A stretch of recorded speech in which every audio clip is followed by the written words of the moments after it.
ये भावों से पैदा होते हैं। और सत्य, संयम, त्याग, तप उपाय हैं। इनसे ये चार भाव पैदा होते हैं। चार उपाय हैं, चार भाव हैं। और लास्ट के जो दो हैं, आकिंचन, ब्रह्मचर्य, धर्म, 10 सार हैं। ये धर्म है, धर्म के सार हैं आकिंचन और ब्रह्मचर्य। चहुंगति दुख ते काढ़ मुकति करतार। चार भावों को हमने देखा। चार भावों को पाने के लिए चार उपायों की जरूरत है। सत्य, त्याग, तप, ये उपाय हैं। संयम, इनसे वह चार भाव प्रकट होते हैं। आज उत्तम सत्य है, कठिन वचन मत बोल, पर निंदा और झूठ तज, साच जवाहर खोल, सतवादी जग में सुखी। किसी देश के राष्ट्रपति को अदालत में पेश किया गया।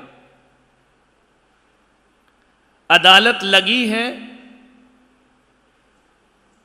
न्यायाधीश महोदय ने कहा कि इस धर्म ग्रंथ पर हाथ रख करके कसम खाओ कि जो भी बोलूंगा सच बोलूंगा, सच के सिवा कुछ नहीं बोलूंगा। राष्ट्रपति महोदय थोड़े से सकुचाए। उन्होंने कहा कि न्यायाधीश महोदय, मैं इस धर्म ग्रंथ पे हाथ नहीं रख सकता। तो इसका मतलब तुम झूठ बोलना चाहते हो? नहीं, मैं झूठ भी नहीं बोलूंगा, लेकिन इस धर्म ग्रंथ पर अपना हाथ नहीं रखूंगा। न्यायाधीश महोदय ने कहा, यहां की परंपरा है कि आपको अपनी बात रखने से पहले शपथ उठाना पड़ेगी। उन्होंने कहा कि मुझे माफ करें, मैं ये शपथ नहीं ले सकता। तुमको समस्या क्या है? क्यों हाथ नहीं रखना चाहते हो? उन्होंने कहा कि जहां तक मेरा मानना है, सच बोलने के लिए कसम खाने की जरूरत नहीं पड़ा करती है। कसम वही खाते हैं जो झूठ बोला करते हैं। कसम कमजोरी है, शपथ कमजोरी है। जिसके भीतर कमजोरियां हैं वो कहता है मैं भगवान की कसम खा के बोल रहा हूं। इतना डर क्यों रहे हो? सच बोलने में कसम खाने की जरूरत क्यों पड़ रही है? सत्य तो स्वभाव होना चाहिए। सत्य तो हमारे संस्कारों में होना चाहिए। सत्य तो हमारी आदत में होना चाहिए। सत्य तो हमारा जीवन होना चाहिए। उन्होंने कहा कि न्यायाधीश महोदय, सच बोलने के लिए कसम खाने की क्या जरूरत है? बोले नहीं, फिर भी हाथ तो रखना पड़ेगा। उन्होंने कहा कि मैं नहीं रख पाऊंगा। आखिर ऐसी क्या बात है? बोले बात यह है कि मैंने अपने बचपन में एक बार झूठ बोला था। पूरी जिंदगी में एक बार झूठ बोला है, अपने वो भी बचपन में। और जब मैंने झूठ बोला तो मेरी मां ने मेरे गाल में इतने जोर से चांटा मारा था, उस चांटे की आवाज आज भी मेरे कानों में गूंजती है। इतनी जोर से चांटा मारा था, 5 उंगलियां उछलाई थी मेरे गाल में। और उस दिन मेरी मां ने कहा था, मैं बिना बेटे की जिंदगी गुजारना पसंद करूंगी, लेकिन झूठे बेटे की मां कहलाना पसंद नहीं करूंगी। कोई ये कहे कि तुम्हारा बेटा झूठ बोलता है, इससे अच्छा तो मैं बांझ का जीवन जी सकती हूं, लेकिन झूठे की मां कहलाना पसंद। बस वो शब्द मेरे सीने में चुभ गया कांटे की तरह। मजिस्ट्रेट महोदय, मुझे गाल में जो चांटा पड़ा उसका दर्द नहीं हुआ। कोई मां अपने बेटे से कहे कि तुझसे अच्छा तो मैं बांझ कहलाना पसंद करती हूं, ऐसे बेटे का जीना फिर बेकार हो जाया करता है। ऐसे बेटे का जीवन व्यर्थ हुआ करता है। और उस दिन से मैंने सौगंध ले ली कि मां, गला कट जाए तो कट जाए, अबे तेरा बेटा जिंदगी में कभी झूठ का सहारा नहीं लेगा, ध्यान रखिए। और वो राष्ट्रपति कोई और नहीं, अमेरिका के राष्ट्रपति इब्राहिम लिंकन बन करके खड़े हो जाया करते हैं। उन्होंने कहा मैं जिंदगी में कभी झूठ नहीं बोलूंगा। हम अपने बच्चों को डांटते हैं, फटकारते हैं, मारते हैं, लेकिन हर बात से बच्चा सुधरे जरूरी नहीं। इब्राहिम लिंकन ने कहा कि चांटे की दर्द से ज्यादा मुझे उनके शब्दों का दर्द हुआ कि मेरी कोई माँ कह दे कि तुझसे अच्छी मैं निपूती रहूं, उसका बेटा होना व्यर्थ है, उस औलाद का ध्यान रखना। कोई माँ कह दे कि मैंने तुझे जन्म क्यों दिया है, इससे बड़ी माँ कभी नहीं कहती अपने बेटे से कि मैंने तुझे जन्म कब दिया। लेकिन माँ जब भी बोलती है, जब भीतर से पीड़ा होती है ना, तब जाकर माँ के मुंह से इस तरह के शब्द निकला करते हैं। और जिस माँ के मुंह से ऐसे शब्द निकल आए, अरे शब्द तो ऐसा निकलना चाहिए कि जो मेरी माँ थी ना, जो आज इस दुनिया में नहीं, वो अक्सर कहता करती थी कि मुझे गर्व है कि मैंने तुम्हारे जैसे बेटे को जन्म दिया है। ध्यान रखना, जीवन उसका सार्थक है। माँ बाप हम पे गर्व करें, माँ बाप हम पे स्वाभिमान करें, माँ बाप हम पर अभिमान करें, माँ बाप की छाती चौड़ी हो जाए, मस्तक गर्व से उठ जाए। ऐसा व्यवहार औलाद का होना चाहिए अपने जीवन में। ऐसा ऐसा जीवन मत बनाओ कि माँ बाप को अपना माथा झुकाना पड़े। ध्यान रखिए, आपने कुछ ऐसा किया है माता पिता के लिए?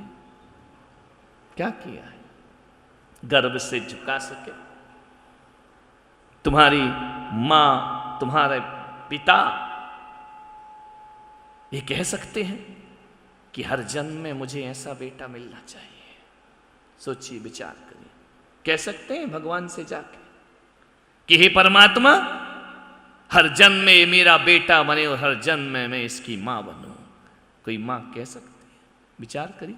यदि तुमने अच्छा सत्य का जीवन जिया होगा ना, अच्छा व्यवहार जिया होगा ना, तो मां कहेगी कि हर जन। हम भगवान से क्यों कहते हैं तव पादो मम हृदयम तय पद दोयलीनम, हे जिनेन यावत निर्वाण, जब तक मोक्ष की प्राप्ति ना हो, आपके चरण मेरे हृदय में वास करें और मेरा हृदय आपके चरणों में निवास करे। इतना साहस जो भगवान के प्रति है, क्या हम अपने माता पिता को दिला सकते हैं? इतना सम्मान कि माँ बोले कि हर जन्म में तू मेरा बेटा बने।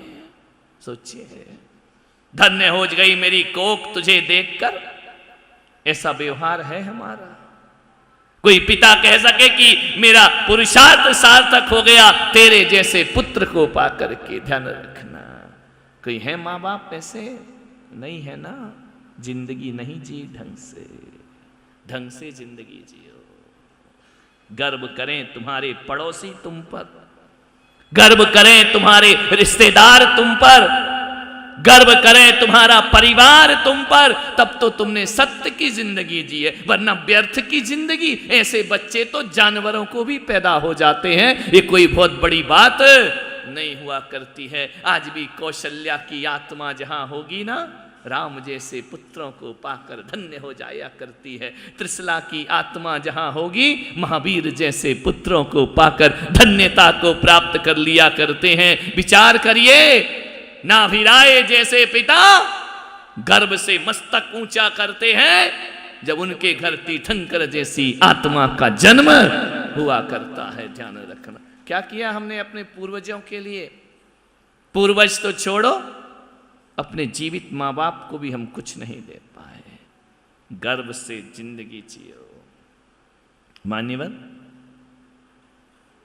मेरी मां आज दुनिया में नहीं है, लेकिन मुझे दुख नहीं है।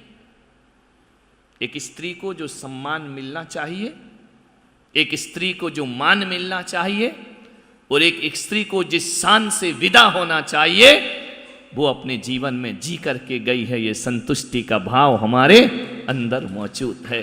कहीं हाथ नहीं फैलाया, अपनी शान में जी। जो लोग परिचित थे, शान से जी और शान से विदा हो गई। ध्यान रखना, मैंने उसे लेटे लेटे विदा नहीं कराया, मैंने उसे संतों की भांति बैठे बैठे विदा कराया है। ध्यान रखिए, जिंदगी उसका नाम होता। संतों के भांति जियो, संतत्व के भांति जियो। मान्य उस माँ ने कह दिया कि मैं झूठे की औलाद की माँ बनना नहीं चाहती हूं, सत्यवादी बनो। अब्राहम लिंकन ऐसे राष्ट्रपति हुए अमेरिका के इतिहास में। एक गरीब घर में पैदा हुए, निर्धन के घर में पैदा हुए, कुछ नहीं था उनके पास, लेकिन उन्होंने ऐसी जिंदगी जी। एक साधारण सा आदमी, कई बार जो जो काम उसने किए सब में फेल हो गया, किसी काम में सक्सेस नहीं हुए, फिर भी उन्होंने अपने जीवन में सच्चाई का रास्ता नहीं छोड़ा और अमेरिका के राष्ट्रपति बन करके खड़े हो गए। सोचना है, सत्य होना चाहिए जीवन। कमजोर कौन होता है? जिसके पास सत्य की ताकत नहीं होती। कसमें कौन खाता है? लड़खड़ाती किसकी जुबान है? जिसके पास सत्य की ताकत नहीं हुआ करती है। अपने अंदर धन की ताकत पैदा मत करो, कुछ नहीं होता है धन से। अपने अंदर झूठे सम्मान की ताकत पैदा मत करो। अपने अंदर ये सोना चांदी गाड़ी मोटर दिखाने की ताकत पैदा मत करो, इससे कोई गरिमा बनने वाली नहीं है। ध्यान रखना, ये कपड़े, ये जो कागज के लिबास पहनकर बाजारों में घूमोगे, बरसात होगी, सब सत्यता सामने नजर आ जाएगी। ये धोखे में मत रखो अपनी जिंदगी को। दौलत कमाने से कुछ नहीं होता। कमा ली, क्या किया उससे? कौन से आदर्श, कौन से पुरखे बन गए? एक बात ध्यान रखना, जब आदमी मर जाता है ना, तो उसका ये याद नहीं किया जाता मरने के बाद कि कितना पैसे वाला था। ये याद नहीं किया जाता है कितने मकान थे उसके।